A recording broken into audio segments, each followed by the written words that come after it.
Cet épisode est une présentation de Clarins. Salut tout le monde, bienvenue dans un autre épisode de Génération Sidechick. Et d'entrée de jeu, je vais vous dire, je n'ai pas parti un fight club, j'ai un œil au bain noir, mais c'est seulement parce que j'ai eu un orgelet. Voilà, c'est dit. On peut passer à un autre sujet, mais je voulais juste que vous soyez sans crainte. Là, ma vie va très, très bien. Je ne suis pas victime de violence conjugale ou quoi que ce soit du genre. Ceci dit, je voulais prendre un instant pour vous remercier parce que là, ça fait déjà quelques semaines, en fait, qu'on est dans la nouvelle formule de Génération Sidechick et j'ai reçu tellement d'amour, tellement de messages de votre part, puis ça me fait vraiment du bien. Donc, il ne faut pas arrêter de m'écrire. Si jamais vous avez des suggestions de sujets, d'invités, ça aussi, il faut me les partager parce que je fais ça inévitablement pour vous. Aujourd'hui, j'aborde un sujet qui est plus d'actualité pour nous, femmes dans la trentaine, et même si vous n'avez pas 30 ans, vous allez vous sentir concernés. C'est que être une femme, c'est loin d'être de tout repos. Tu sais, déjà là, on est un peu mené par nos hormones, on a une vie vraiment en montagne russe en termes d'émotions, et souvent, on peut se sentir dépassé par ça. On a souvent l'impression également d'être un peu les victimes de notre quotidien, comme si on n'était jamais capable de prendre le contrôle. Eh bien, vous allez m'en remercier parce qu'aujourd'hui, on reçoit Émilie Gauthier, qui est une coach en santé intégrative spécialisée dans l'empuissancement au féminin. Elle va pouvoir nous révéler plein de petits trucs et astuces pour vraiment reprendre le contrôle de notre vie, reprendre le contrôle, de notre plein pouvoir et inévitablement de notre santé de façon très globale. Et j'aurai le plaisir de partager cette discussion avec mes deux sidechicks acolytes, soit Joanie Pietracoupa et Anne Lovely-Étienne. Mais avant de tomber dans le vif du sujet, c'est le temps de la Minute Clarins. Et aujourd'hui, j'ai envie de vous parler d'une gamme que j'ai découvert l'année passée qui m'a rendu grandement service. Malheureusement, ça fonctionne pas pour les yeux au beurre noir. Mais je parle ici de la gamme Bright Plus, pardon. Ça vient vraiment aider les petites taches de soleil. Tu sais, ces affaires-là là, qui apparaissent quand on tourne 30 ans, eh bien, cette gamme-là est faite pour vous. C'est vraiment deux produits qui se combinent. Il y a un petit nouveau, soit l'émulsion hydratante, qui vient en étape 2. Donc, d'abord, on y va avec le Bright Plus sérum qu'on applique. Moi, je préfère le mettre la nuit, mais possiblement de le mettre en dessous de la crème hydratante le jour, il n'y a aucun souci. C'est vraiment un sérum qu'on doit mettre dans les endroits localisés, donc là où on a des taches brunes à traiter. Et après ça, on vient hydrater le tout avec l'émulsion hydratante. Donc, assurément, vous allez avoir un résultat optimal. Ces produits-là sont disponibles dans une pharmacie près de chez vous ou sur clarins.ca.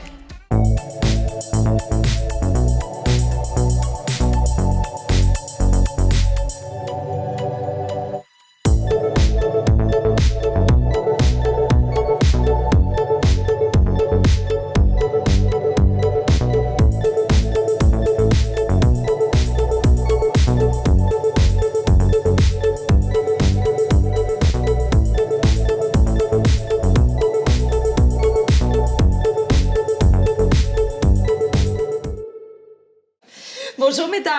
Bonjour! Salut! Bonjour, comment ça va? Ça va bien, ça va bien. Enchantée, ça me fait plaisir Enchantée. de te rencontrer, Émilie. Bien, moi aussi, ça me fait plaisir. Merci de me recevoir dans votre salon. Ça fait vraiment plaisir. On est très contente de te recevoir aujourd'hui pour parler d'empuissancement au féminin. Puis là, je sais qu'Anne Lovely est comme « What the fuck? » Empuissance. Je déteste ce mot! C'est comme la duchesse chèche, tu sais, en puissance. Les chemises de l'archiduchesse. C'est compliqué, hein? Bref, empowerment, on va dire comme ça, mais c'est vraiment un domaine dans lequel tu t'es spécialisée au courant des dernières années. Ouais. Je t'ai présenté très brièvement dans l'introduction, mais ceci dit, je suis comme curieuse d'emblée, juste pour mettre la table, qu'on soit toutes, tu sais, même longueur d'onde. C'est quoi l'empuissancement? Bien, empuissancement, c'est la traduction d'empowerment. Qu'est-ce que l'empowerment? Empowerment, c'est de reprendre son plein pouvoir. Moi, c'est comme ça que je l'explique. Puis, il y a toujours besoin d'une explication à reprendre son plein pouvoir aussi. Reprendre son plein pouvoir, ce que je veux dire par là, c'est de reprendre notre pouvoir de penser, déjà. Fait que là, je vais nommer un deuxième mot anglais, mindset, parce qu'on n'a pas une vraie bonne traduction française, selon moi, à ce jour.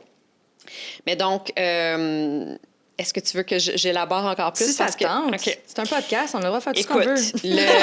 Ben là, c'est parce que, en fait, ce qui se passe, c'est qu'on est tous pris dans une mécanique par défaut qui est le primitive brain. Bon, j'arrête pas de sortir des mots en anglais, mais c'est vraiment correct, c'est un podcast, on a le droit de faire ce qu'on veut. Finalement, être anglophone. Fait que primitive brain, non, je suis pas anglophone. Ceci dit, j'ai étudié aux États-Unis. Oui.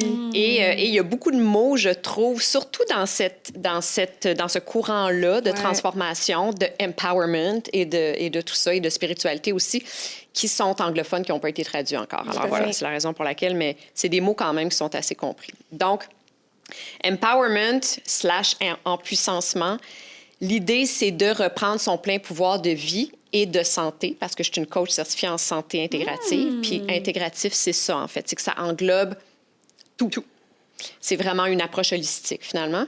C'est une approche holistique. C'est une approche holistique. Intégratif et fonctionnel, tu sais, ça, c'est vraiment la direction vers laquelle on se dirige, la santé de plus en plus. Médecine fonctionnelle, santé intégrative, holistique. C'est la même chose, en fait. En fait, ça veut dire deux choses. Ça veut dire un tout. Ça veut dire que la santé, c'est un tout. Ça englobe et ça considère tous les piliers de notre vie, pas juste ce qu'il y a à l'intérieur de notre assiette, l'exercice, le sommeil. Ça englobe beaucoup d'autres choses.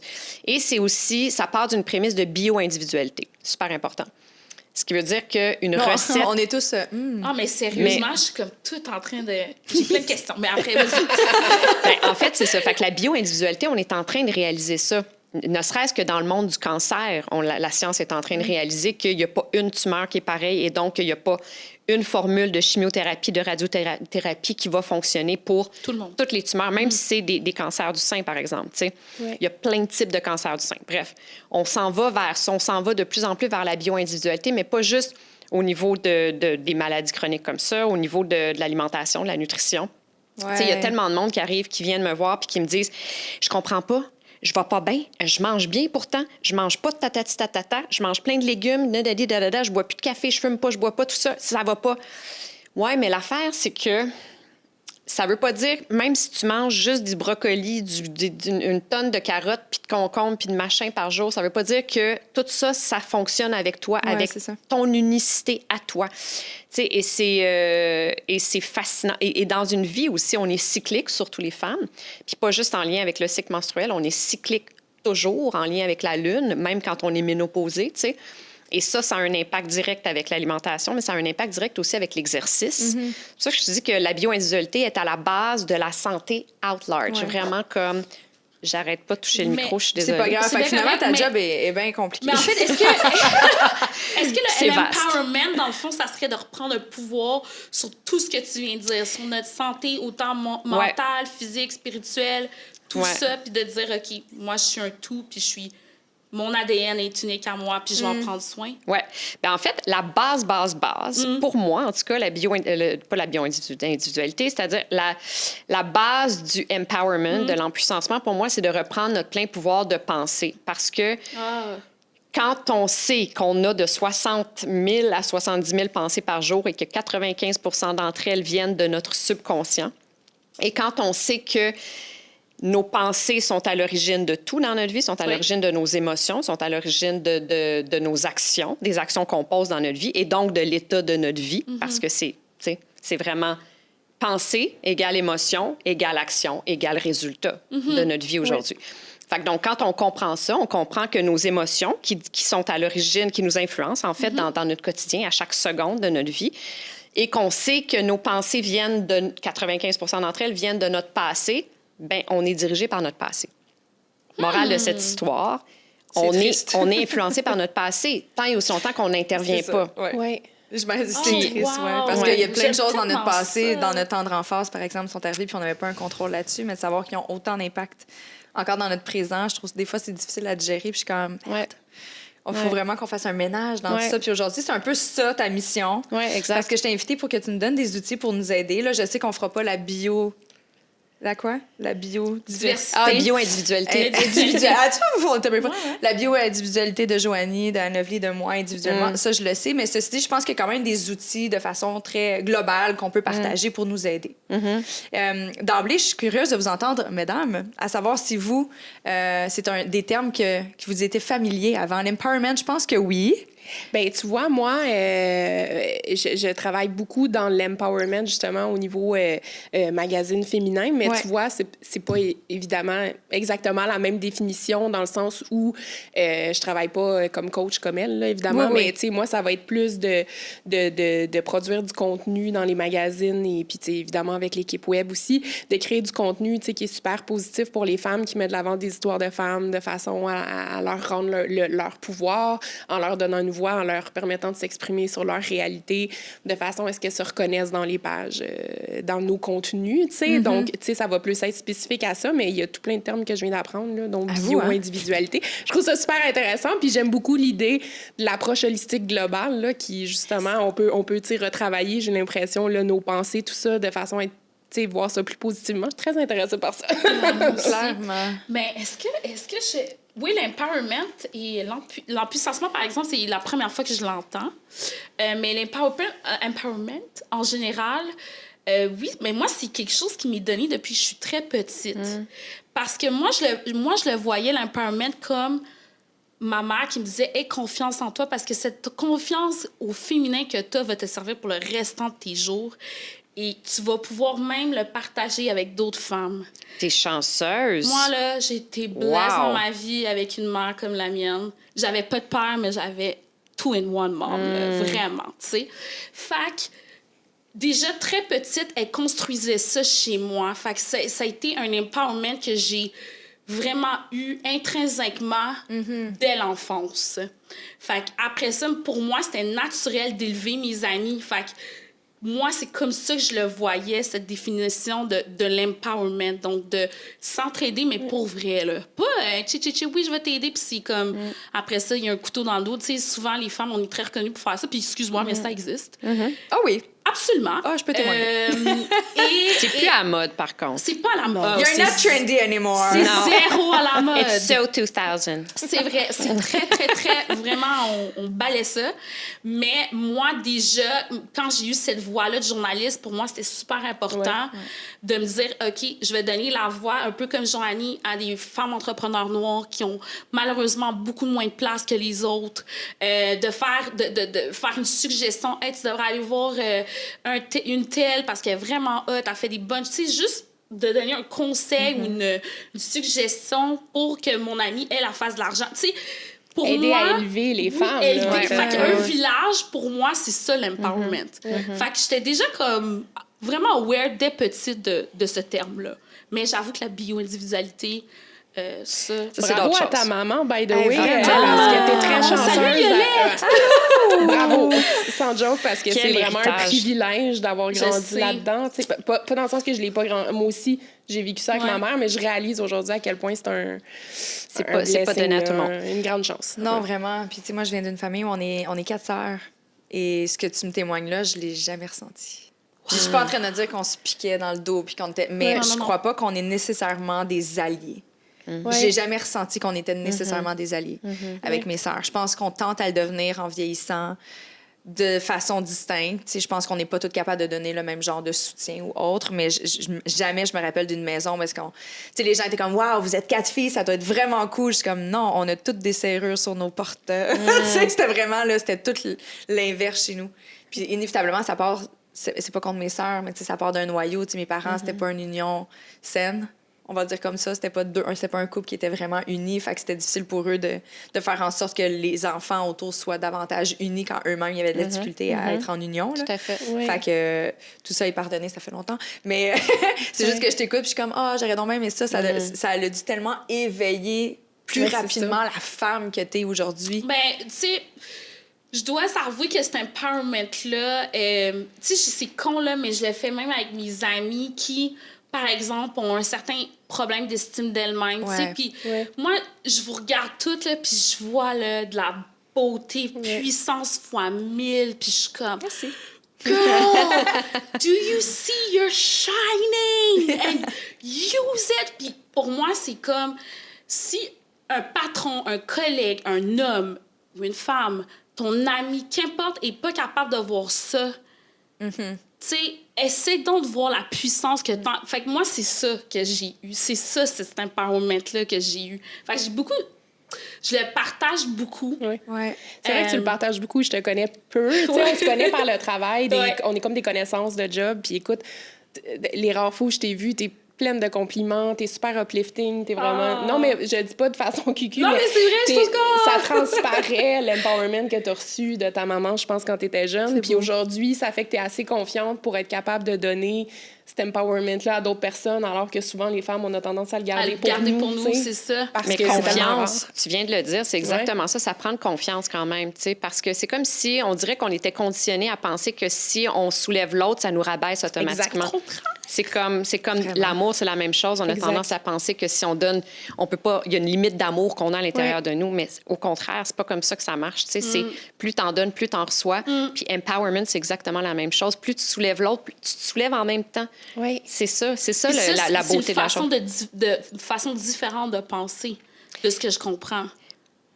Parce que c'est pas tout le monde qui pense comme... En tout cas, on n'est pas conditionné comme ça, non, c'est sûr. Ça, c'est sûr. Mais moi, je pense que c'est ça. Je pense même pas que c'est une façon de penser. Je pense pas que ça sonne prétentieux, mais ouais, je pense que c'est ça. C'est la loi de la nature. L'amour, c'est exponentiel. Oui. C'est comme ça. C'est même pas une question d'opinion. Je pense que c'est vraiment... On vient de loin dans le sens pourquoi qu'on n'a pas reçu ça, pourquoi que la culture nous inculque pas ça, Pourquoi? Mais là, on est en train de le réaliser comme on est en train de réaliser tellement de choses puissantes.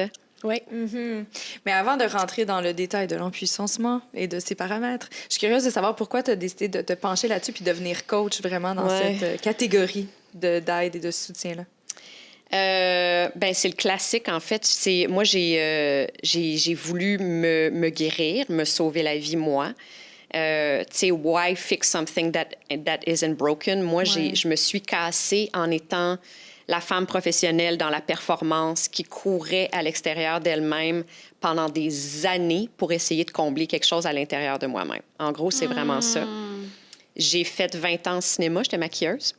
20 ans, c'est plus 25, mais bon, bref, j'ai travaillé toute ma vie en cinéma comme maquilleuse et j'étais une perfectionniste chronique. J'étais vraiment dans la performance. C'est comme si, en fait, ça vient un petit peu de mon éducation. C'est comme si, en grandissant, j'ai compris par l'éducation de mes parents que l'amour était conditionnel à la performance. Donne-moi ça, je vais te donner ça. Donne-moi des notes, tu vas avoir ça. Tu sais, c'est une méthode de base dans l'éducation. On est plusieurs. Moi, je dis je, mais je le sais que ça résonne chez beaucoup, beaucoup, beaucoup de personnes. Et c'est pas que ça vient d'une mauvaise place. On s'entend qu'il n'y a aucun parent au monde qui veut briser son enfant. Puis qui veut lui léguer des bagages lourds avec lesquels il va falloir qu'elle deal à l'âge de 40 ans. Bref, c'est sûr que c'est pas ça, mais ça vient d'un manque de connaissances puis de naïveté. Mais bref, je me suis ramassée avec ça et j'ai pensé que mon petit vide ici, mon petit manque dans le fond de mon cœur allait être rempli par l'extérieur. Ça, c'est l'autre conditionnement de notre société, c'est que tout vient de l'extérieur. On vient je dis société parce qu'encore une fois, je ne veux pas parler de façon trop large, mais il reste que on est assis sur un principe de cause à effet, la société, qui fait que les choses arrivent, les choses nous arrivent. Les choses nous détruisent et nous réparent. Mais c'est comme si on se fait enlever tout notre pouvoir. Dès qu'on arrive au monde, on n'a pas de pouvoir parce qu'on se fait dire, c'est comme ça. Tu sais, par exemple, un exemple que je donne souvent à mes clients, c'est rappelle-toi, ou pas rappelle-toi parce que c'est pas nécessairement l'exemple pour tous, mais disons, un frère puis une sœur sont en train de se chicaner pour une poupée, je sais pas trop quoi. La petite fille, elle pleure puis elle crie sa mère. Maman, Thomas, il m'a volé ma poupée. La mère, elle descend puis elle va donner raison aux pleurs de la petite fille puis elle va dire au petit gars, ben franchement, tu vois pas ce que tu fais à ta sœur, t'as fait pleurer, tu lui as volé sa poupée, ben va-t'en en punitence. Fait que la petite fille, qu'est-ce qu'elle comprend de ça? Elle comprend qu'elle est la victime de son frère. Elle est sous l'emprise. Ses émotions sont entre les mains des événements à l'extérieur d'elle-même. C'est pas elle qui est en contrôle. C'est pas elle qui est en contrôle de ses émotions puis de son bonheur. Puis je comprends. C'est deep. J'adore ça. On a tous des ha-ha, tu sais, dans notre tête, ça fait ha-ha moment, comme on peut dire, ha-ha moment, big time. Wow, vraiment. J'adore ça. Fait que donc, moi, j'ai été comme tout le monde pendant des années. J'ai été sur le pilote automatique. J'ai été dans le mode par défaut, qui est celui de penser que ça allait être le trophée, le succès, le chum, l'argent, la position, les étiquettes, la maison, tout ça qui allait finalement me combler. Mais c'était jamais assez. Et j'étais toujours vidée. Puis la vie m'envoyait mon corps m'envoyait des symptômes, la vie m'envoyait des messages sous la forme de symptômes. Oh mon Dieu, j'en ai eu. Ça a commencé par une tendinite. Moi, tu sais, maquilleuse, j'avais le bras dans les airs pendant des heures à tous les jours. Je me spécialisais, je sais pas, je me spécialisais, mais je faisais beaucoup d'effets spéciaux. Fait que c'est des maquillages de 4 heures. Fait que c'est 4 heures le bras dans les airs.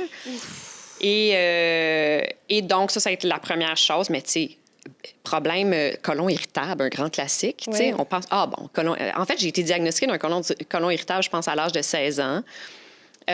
Anxiété. J'étais une hypersensible, on savait pas que c'était ça avant. Tu sais, quand j'étais jeune, il n'y avait pas de mots pour ça. Fait qu'elle est super sensible, elle est très, très sensible, genre.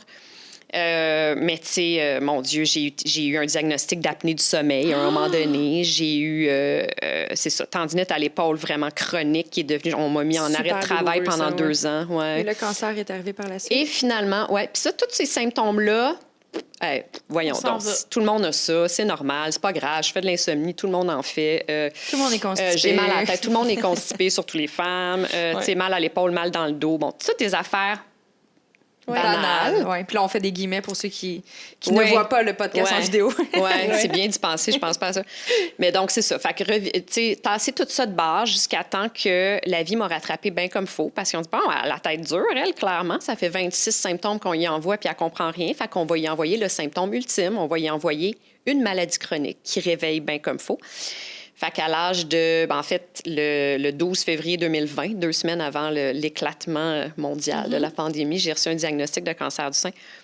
Et moi, jamais de ma vie, j'allais avoir un cancer. Jamais. Tu prenais soin de toi. Oui, déjà, je prenais soin de moi. Mais enfin, je pensais que je prenais soin de moi. Je prenais soin de l'extérieur. Exact. Ouais.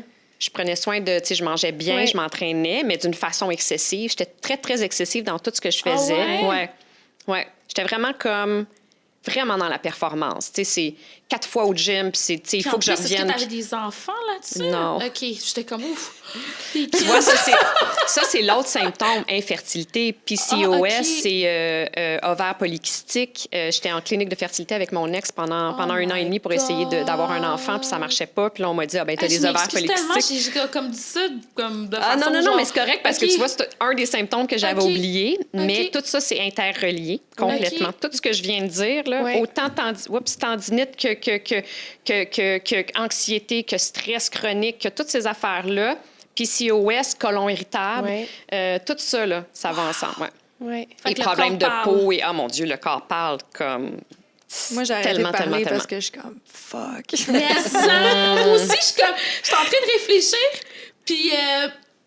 puis c'est ton Uber, excuse-moi. On fait signe Uber. J'ai pris la peine de mettre un mémo sa porte. Il m'a regardé, j'ai fait... Regarde le mémo. Mais ça pour dire que... C'est beau, il est parti. Excusez-nous, tout le monde a raison. Mais ça pour dire que, pour vrai, on ressent toutes des affaires de même, man. C'est toutes des red flags que notre subconscient et notre corps nous envoient. Genre, fais attention vraiment à On se prend pour acquis.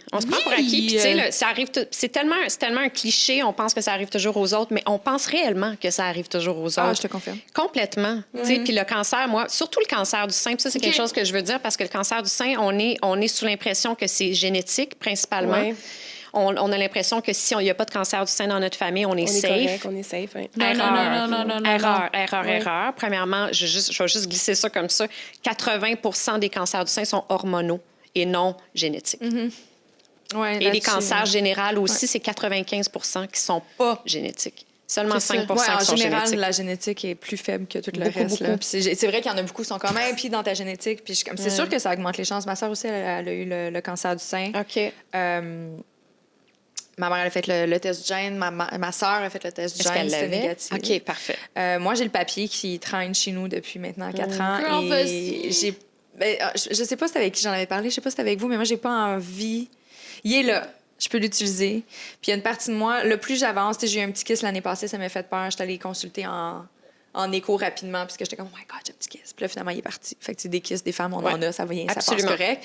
Mais à ce moment-là, le temps d'avoir mes résultats, j'ai un petit peu lâché. J'ai fait, OK, il faudrait peut-être que je le fasse, le test. C'est juste que je crois tellement à la puissance de l'esprit puis de l'impact que ça peut avoir sur notre corps que j'ai peur que si, exemple, on me dit un diagnostic alors que le cancer est dormant et latent, j'ai peur que ça s'éveille puis que tout d'un coup, je sois pognée avec. Parce que la journée où je sais aussi, exemple, tu as le gène, je suis dans une position que je suis obligée de me responsabiliser face à ça. Qu'est-ce que je fais? Je me fais opérer, tu sais, il faut que tu sois prêt à prendre la décision dans son... Puis malheureusement, depuis les dernières années, pas seulement à cause de la pandémie puis plein d'autres raisons, mais je suis pas prête à prendre responsabilité là-dessus. Je me sens pas prête. T'as vraiment pas tort, en fait. T'as pas tort. Moi, je pense que si j'avais un conseil à donner, ça serait sentez-vous solide sur vos pattes, reprenez le contrôle de votre mental. Oui. Pour savoir que si jamais vous recevez une nouvelle du genre, oui, vous avez le gène ou bien même un diagnostic de cancer, que vous soyez capable de reprendre votre contrôle puis de ne pas laisser ça déraper trop loin. Moi, j'en suis un exemple parce que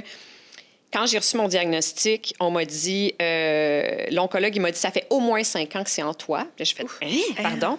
Il dit, oui, les cancers, c'est comme ça. À partir du moment où on les diagnostique, on est capable de les voir, ça veut dire que ça fait au moins 5 ans jusqu'à 10, 15 même, que ça peut être en toi. Puis là, après ça, il me dit, c'est super agressif, ta tumeur, elle double par mois. Là, je fais, what? Je fais, attends un peu, ça marche pas, là. Ça fait 5 ans, 10 ans que je l'ai. Comment ça serait rendu, je serais une grosse tumeur ambulante? Je comprends pas ce que tu es en train de me dire. Puis il dit, ça se réveille. Puis ce qui s'est passé, c'est que quand j'ai eu ma biopsie, ils ont pris un calcul. La tumeur, elle était à tel 16.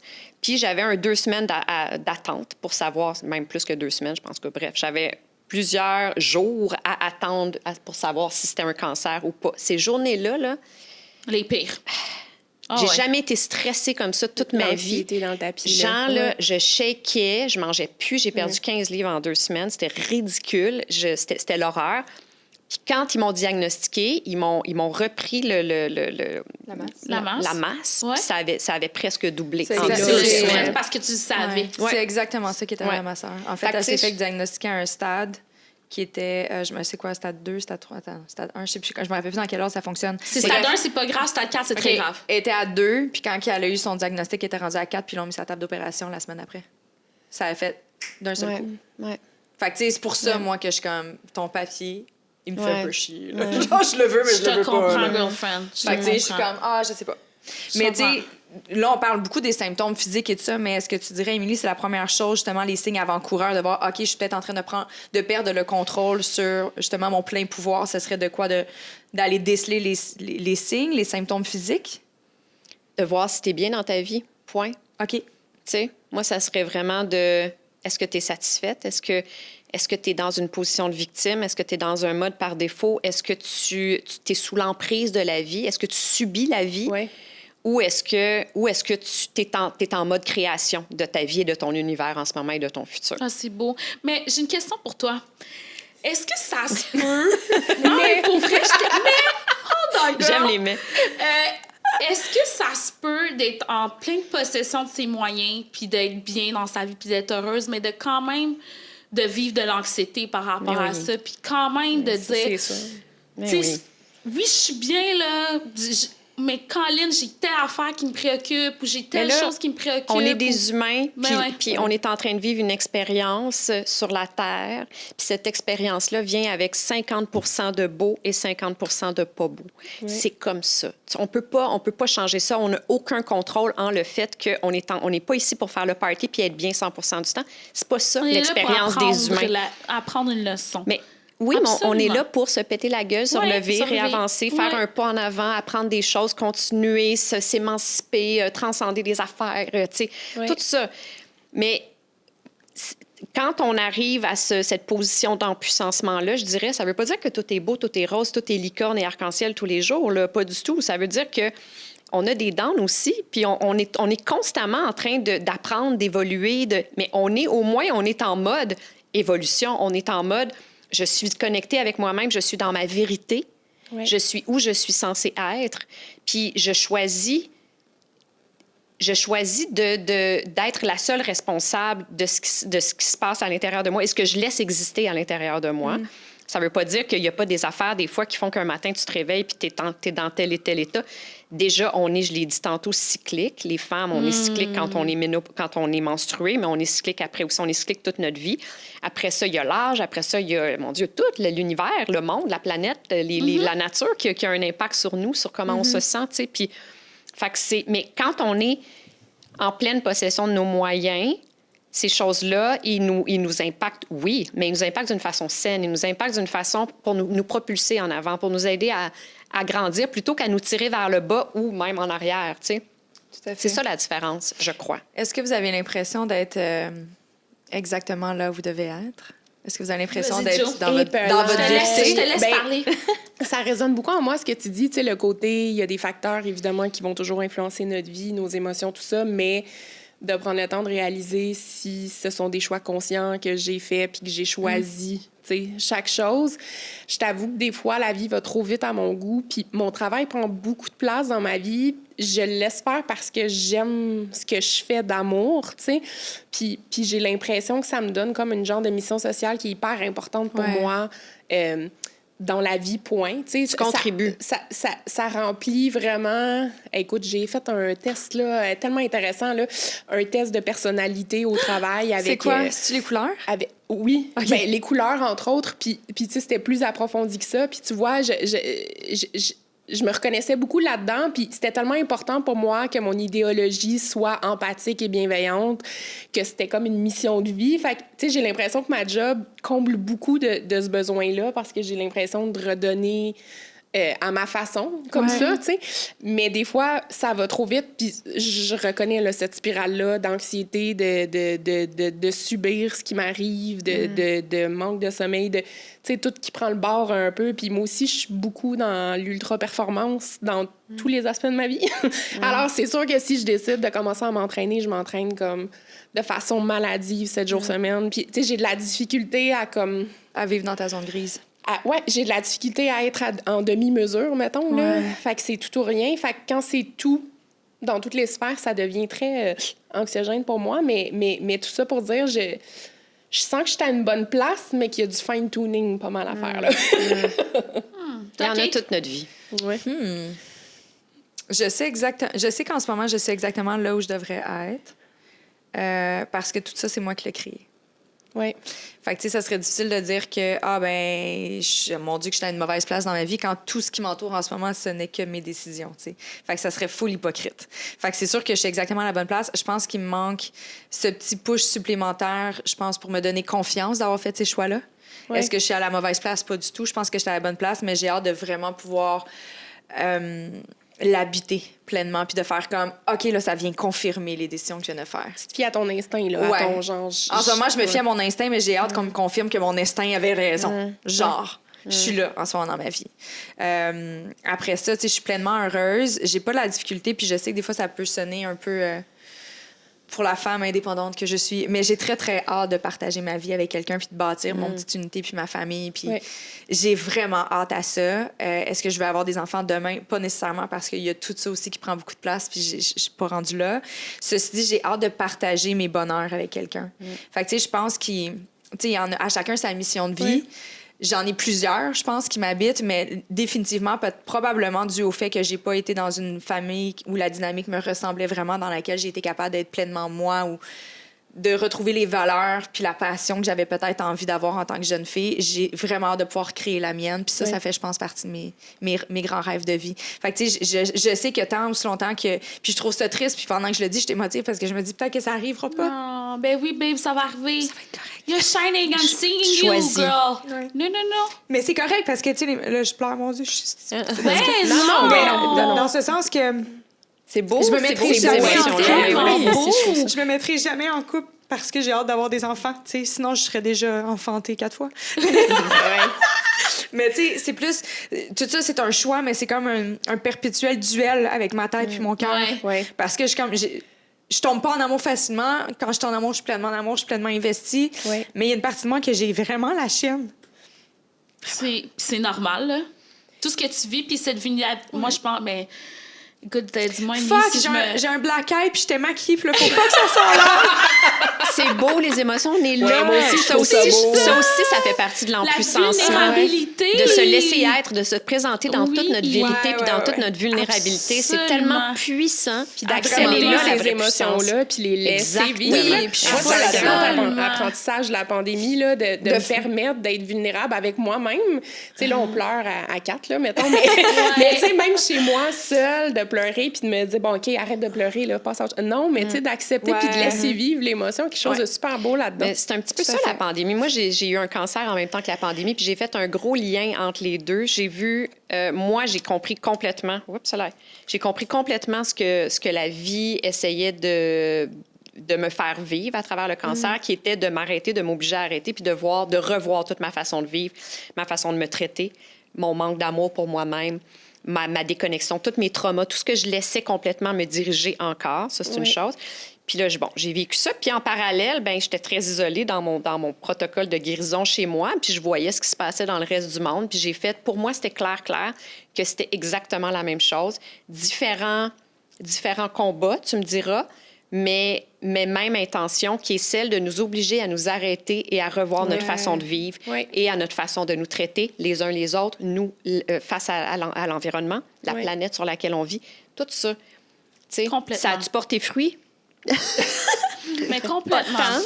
Mais il reste que... Oui, c'est ça. Puis effectivement, d'arrêter de résister, puis mais ne serait-ce... On a tous besoin de faire un fine-tuning, comme tu disais tantôt, de s'accorder du temps, tu sais, puis de se retourner vers nous parce qu'on a assez d'amour pour nous pour se retourner vers nous puis voir qu'est-ce qu'on continue de laisser exister à l'intérieur de nous. Est-ce qu'on a on a tous des petits, des moyens, des plus grands traumas. Quand je dis des petits traumas, parce que le mot trauma, c'est très lourd, mais trauma, là, ça peut être un mot qu'une collègue de classe nous a dit quand on avait 4 ans et demi. Puis on s'en rappelle. Puis pas nécessairement. C'est une empreinte émotive à l'intérieur de nous, mais qui se réveille dès qu'il y a un petit trigger, dès qu'il y a une petite affaire dans notre présent qui va venir nous rappeler ça. Il faudrait que je donne un exemple concret, là, mais tu sais, il reste que ça peut être, par exemple, un problème, la peur de s'engager avec un homme. Ça peut venir autant de l'exemple de nos parents qu'on a vus quand on a grandi, comme ça peut venir évidemment de nos expériences à nous, d'un cœur brisé en 1000 miettes.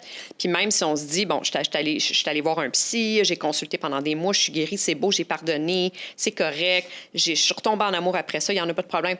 Oui, mais ça mériterait quand même d'investiguer un petit peu plus loin parce que si on est aussi crispé face à l'idée de se réouvrir dans une relation, de se donner complètement dans toute notre vérité, encore une fois, dans toute notre transparence, ça indique qu'il y a quelque chose qui n'a pas été 100% transcendé, tu sais, et qui mériterait qu'on fasse « OK, je te vois, t'es là, t'existes encore, parfait, merci, j'ai entendu la leçon, je t'aime, merci, au revoir. Maintenant, je passe à d'autres choses, puis je te laisse en arrière, puis moi, je décide que ça a plus sa place en moi.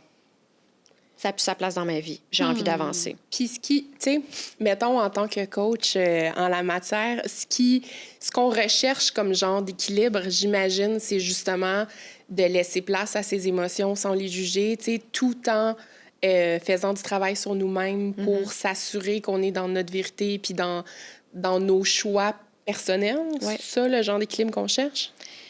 Oui. En fait, tu sais, c'est encore une fois bio-individualité parce qu'on est tous différents, on vient tous d'une place différente, on a tous des besoins différents, puis on a tous un processus d'évolution différent, d'intégration, de nouvelles habitudes, de changement dans notre vie qui est différent. Donc, tous mes clients, encore une fois, c'est des approches qui sont différentes, mais il reste que l'idée à la base, c'est de, encore une fois, revenir à la question que je posais tantôt. Est-ce que tu te sens... Est-ce que tu es sous l'emprise? Est-ce que tu subis la vie? Est-ce que tu t'effondres quand il y a un conflit interpersonnel dans ta vie? Est-ce que tu t'effondres quand il y a un échec dans ta vie? Est-ce que tu es du genre à te mettre en petite boule dans le fond de ton garde-robe puis à t'auto-flageller parce que tu t'en veux, parce que ça va te prendre des semaines et des semaines à t'en remettre? Est-ce que tu es du genre à toujours attendre l'approbation des autres? Est-ce que tu es du genre à avoir peur du jugement puis de tellement que ça te paralyse puis que tu sais...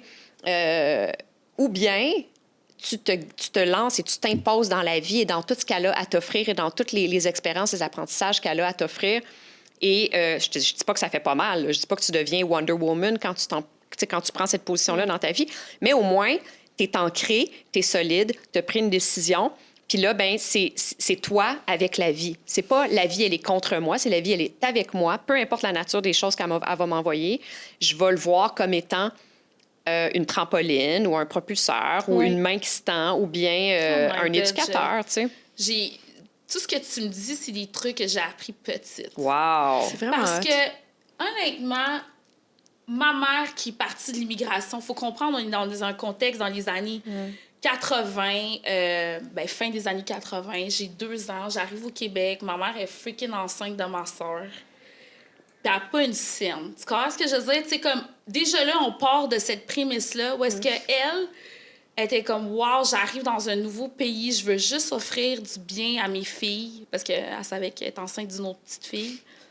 Puis elle avait sa mère, elle aussi, qui était malade, qui était déjà installée au Québec. Mais dans toute cette adversité-là, là, tu sais, comme... Ma mère, là, elle m'a dit que des fois, elle savait pas si elle avait une couche à me donner, ou du lait à me donner. Il y a, tu sais, des bouts rough, là, tu sais. Mais elle gardait le sourire. Elle était comme, je suis dans un pays, je suis safe, je suis pas contre la dictature en Haïti. Je vais pouvoir offrir un meilleur avenir à mes filles. Puis, dès petite, elle était comme, c'est pas ta couleur de peau, ni tes formes, parce que moi, ça a été un méga... Malgré tout ça, que je vous dis que j'ai l'air à très, très bien aller, mais j'ai vécu énormément de complexes, puis c'est elle qui était comme non, parce que moi, dès l'adolescence, on se rappelle des années 2000, je le répète souvent, mais c'était des Kate Moss et des Britney Spears qui étaient les modèles de beauté, tu sais, J-Lo, Beyoncé, tout ça, c'est venu beaucoup plus tard.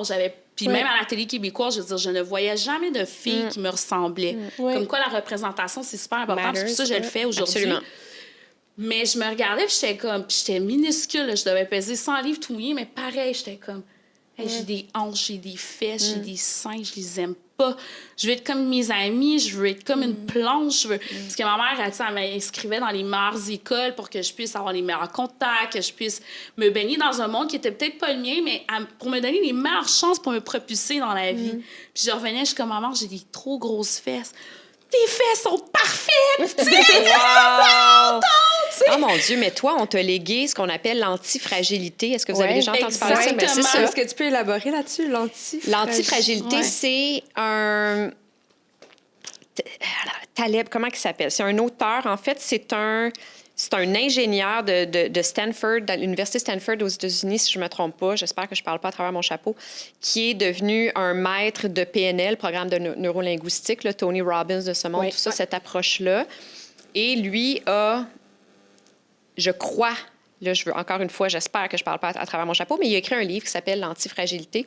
Le concept de base, c'est tout simplement d'apprendre de nos expériences de vie. C'est de rebondir sur les enseignements que la vie nous envoie par le biais des échecs, des moments plus difficiles, des épreuves qu'on traverse dans notre vie. En fait, c'est juste ça.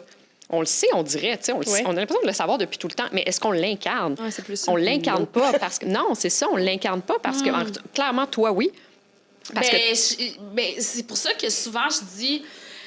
En tout cas, le jour où je serai mère, parce que moi, j'aspire aussi au jour à être mère, puis je me dis, my God, si je peux être au moins le tiers de ce que ma mère a été pour moi, parce que je me dis...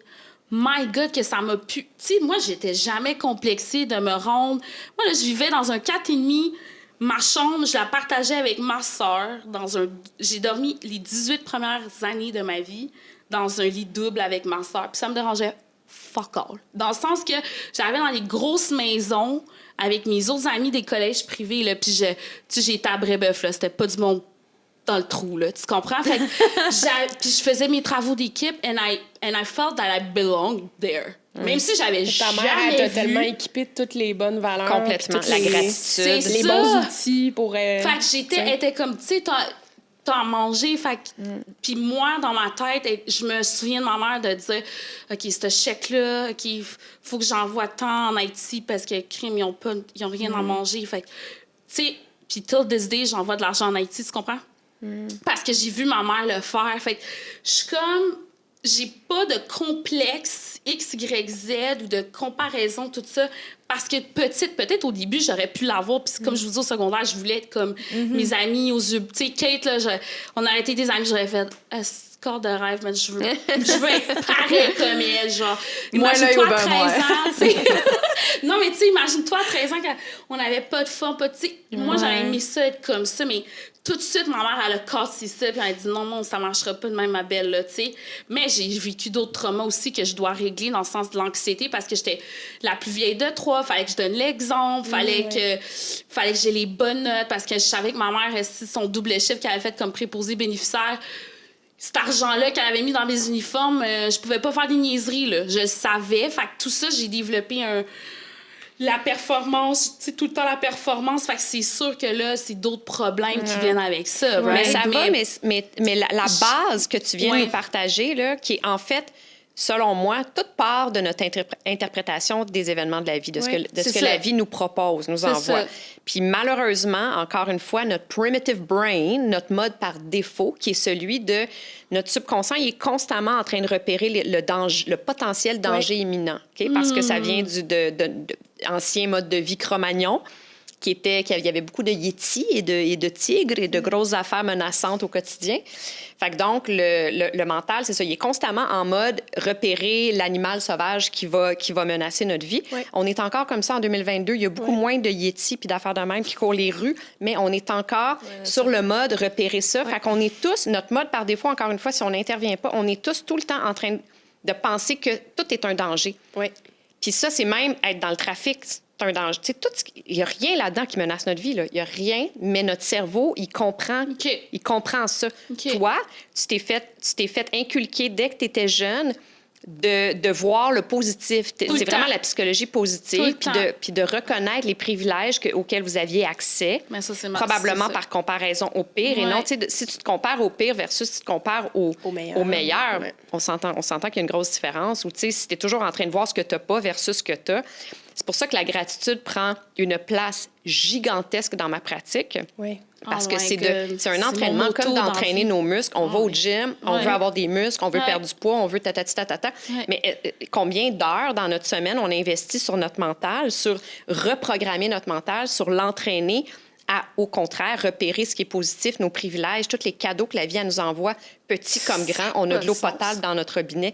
On a un toit au-dessus de notre tête. Oui. On est dans un pays sécuritaire. Il n'y a pas de bombe qui nous tombe sur la tête à chaque 3 secondes. Je te le jure, là, ce que tu viens de dire, je vous dis, les filles, je vous partage de quoi, là. Je me tu sais, parce que ma mère, elle n'a pas été propriétaire dans la vie, tu sais, parce qu'elle nous a tout donné, right? Fait que, tu sais, bon... Je travaille très fort pour lui acheter une maison. C'est mon motto dans la vie, là. Fait que, tu sais, je me suis dit, le jour où un jour je deviendrai propriétaire, et ça m'est arrivé parce que j'ai un chum extraordinaire. Tu sais, la vie a fait en sorte que j'ai croisé les bonnes personnes. Mm-hmm. J'ai un homme extraordinaire qui partage ma vie. Tu l'as créé. Oui. Oui. Prends mon chum. Own it. T'es la propre héroïne de ta vie, là. Oui. Tu n'es pas sa victime. Mais tu sais... Mais mon chum, c'est vraiment quelqu'un d'extraordinaire. Puis je pense qu'on fait un duo de ça. Puis il m'avait dit, tu sais, t'es tellement positive. J'ai jamais vu ça dans ma vie. Puis anyway, on s'est acheté ensemble une première propriété. Et je me rappelle, la première fois, j'ai été faire l'épicerie. OK? Mais... faut se rappeler encore, quand j'étais jeune, ma mère faisait l'épicerie, puis je l'achetais, puis je voulais des Fruit Loops. Puis elle était comme, non, ça va être du riz, ça va être des bonnes choses à manger, évidemment. Puis écoute, ça coûtait 2$, mais c'était 2$-là, je savais que pour elle, c'était comme... Ça manquait dans son budget, tu sais, puis... Bref, ça nous est arrivé, là, d'arriver à la caisse, ma mère a fait, ben non, faut enlever ça, puis... Mes amis, ils me croient pas quand je dis ça, mais je suis comme, guys, pour vrai, c'est quelque chose qui m'est arrivé dans la vie, tu sais. Anyways, fait que c'est pour ça que l'inflation, pour vrai, ça me touche énormément. Bref, je reviens. Et là, j'étais allée à l'épicerie dans genre Provigo, le marché, Shop-Angus, c'est cher, OK? J'étais allée là. Puis je me suis acheté tu sais, je deviens émotive. Je me suis acheté un fromage halloumi. Il était peut-être 7-8$. Je suis revenue chez nous. J'ai ouvert mon frigidaire, je me suis mis à pleurer comme un veau, guys. Parce que j'étais comme, aïe. Wow. Je suis tellement remplie de gratitude. D'être capable de t'offrir ça. Hey, je me suis ça, là, ça me donne des frissons à la grandeur du corps. Je trouve ça tellement beau. Pour vrai, là, j'ai fait comme, j'ai fait une épicerie comme une grande. J'ai genre quoi, 29-30. Puis... j'ai été capable d'acheter mon fromage. J'ai même pas regardé la caissière, j'ai juste donné ma carte. J'étais comme, Dieu, t'es grand. Appelé comme l'univers, Bouddha, whatever you call it. Ouais. Puis c'est ça, moi aussi, j'ai une grande part de spiritualité qui m'a été inculquée dès l'enfance, mais call it whatever you want to call it, mais j'étais comme, this is huge. un fromage halloumi. J'étais genre... Oui, mais la gratitude, c'est ce qui va venir faire en sorte que tu vas apprécier tout le reste puis que justement, tu vas être capable de te remonter, je pense, dans des épreuves plus difficiles. Fait qu'inévitablement, ça fait tout son sens dans la pratique que tu as. Ouais. Toi, Émilie, mais dans tout ce qui est empowerment et tout ça, je trouve ça vraiment merveilleux. Est-ce que vous tenez un journal de gratitude? OK, oui, j'en fais. Joanie, franchement, t'es la seule qui n'a pas de journal. J'aurais dû vous en apporter, Colin. Ah, t'en as? Je le remplis, j'y pense quand je me sens chanceuse puis privilégiée, puis les jours où ça va moins bien, c'est tu là vois, que t'en as plus de besoin. je boque plus, puis j'ai tendance à pas le remplir. Vous allez me donner votre adresse, je vais vous en envoyer chacun un. Moi, j'en ai 4 partout qui c'est traînent vrai? chez nous. J'en ai un dans mon salon. Why am I not pourrait- surprised? J'en ai un dès que je me lève à côté de moi. C'est ça. J'en ai partout. J'en ai un dans mon bureau que je remplis tout le temps. Ah non, Moi, je veux ça, rencontrer merci. ta mère. Ben oui, mais- c'est ça, on aurait dû On va l'inviter, elle aussi. l'inviter. On va l'inviter. Il n'y Tellement. a pas une personne, je dis pas ça parce que je vous le dis, je la vends, là, mais c'est parce que c'est vraiment de même. C'est qu'il n'y a pas une personne qui croise le chemin de ma mère qui n'est pas, genre, Uplifté omnibulée. par ça. Ouais, c'est ça. Qui sort pas de chez nous. Moi, là, chez nous, je vous le dis encore, j'étais dans un catémie. Mais ma mère, là, les petits monsieur, genre, du bloc, venaient prendre un café. Moi, j'ai grandi avec du monde, des étrangers. Tout le temps. Qui partent, qui reviennent, qui racontent les journées à ma mère. Puis, C'est cool. si ça, c'était Ouais. ça, mon Ça serait mon une coach uplift. extraordinaire. Ouais, c'est ça. Extraordinaire. En fait, c'est beau parce que c'est complètement... J'avais inévitablement lu ton site Internet, Émilie, mais tu sais, ta mère était complètement satisfaite avec ce qu'elle avait. Oui. Puis pourtant, il y a cette espèce de syndrome de jamais être satisfait, on n'en a jamais assez. Puis là, tu t'en parles sur ton site parce que tu peux aider les gens justement à cette espèce de sentiment que Oui. on n'en a jamais assez. Ça se guérit-tu vraiment, cette Oui, affaire-là? c'est un entraînement comme Ah toutes ouais? les autres. Oui, complètement. Tu sais, ce qu'on est aujourd'hui, c'est une accumulation de petites programmations. OK. C'est des... Je ne sais pas si vous avez entendu parler du livre Atomic Habits. I read it. Pas moi. Ben, c'est Pas moi, non. j'en ai pas Je vais entendu. vous OK. prêter les filles, s'il vous plaît. Mais c'est ça la base, en fait, c'est qu'on est aujourd'hui le résultat de, peu importe notre âge, de 10, 15, 20, 30, 35, 40 ans d'accumulation, de petites programmations. Fait que l'idée aujourd'hui, c'est de déconstruire ce qui nous rend plus service, Oui. ce qui nous nuit. Ça ne veut pas dire que ça va prendre le temps que ça a pris pour programmer, mais ça veut dire que c'est le même principe, c'est juste à reculons. C'est qu'on déconstruit, puis on déprogramme et on reprogramme. C'est vraiment comme de la reformatation d'ordinateur, tu sais. Ouais. De faire du ménage, délaguer les vieilles affaires qui nous rendent plus service, puis après ça, Mais tu sais, de concrètement, réintégrer. parce que là, je vois déjà les yeux des personnes à la maison, c'est comme, Ils font OK, mais qu'est-ce que ça veut dis-moi dire, ça, comment faire. concrètement, ouais. Non, mais comment qu'on le fait pour justement se déprogrammer par rapport Ben, à des mauvais patterns? Le journal de la gratitude, c'est un super bon exemple. OK. Moi, j'en ai fait faire parce que c'est le cadeau de départ quand les gens s'inscrivent à soit mes programmes ou soit mon one-on-one. Parce que j'essaie je leur propose d'intégrer la pratique du journaling qu'on appelle à tous les matins, idéalement, pour vraiment...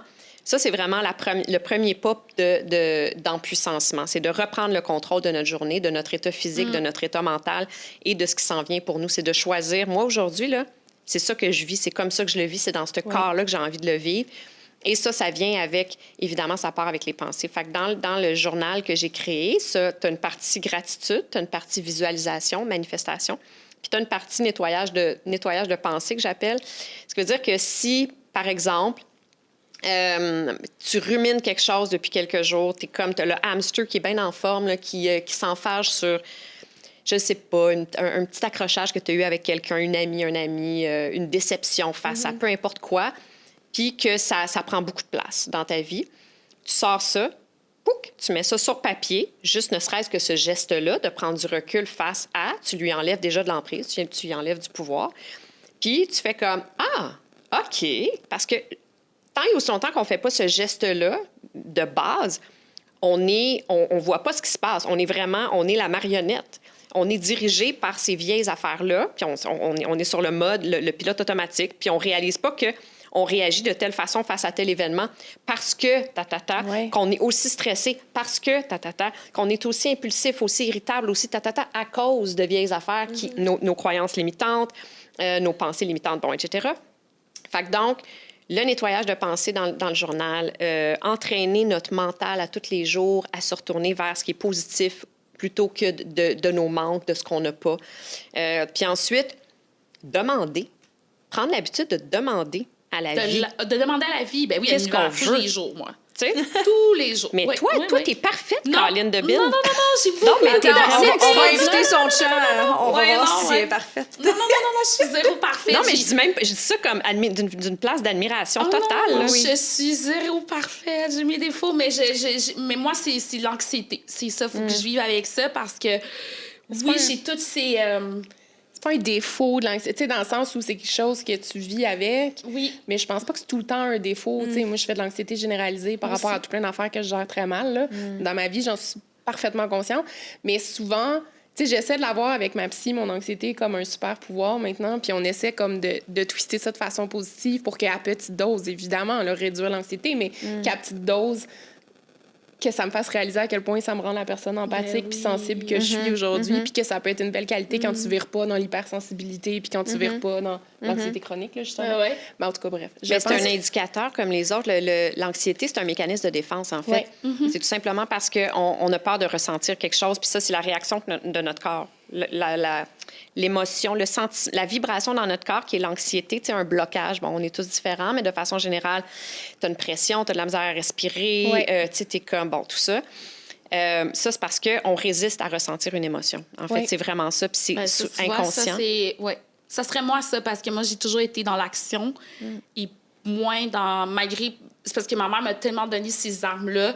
Fait que je me suis toujours sentie comme une superwoman. Mais à un moment donné, la superwoman, elle aussi, elle a...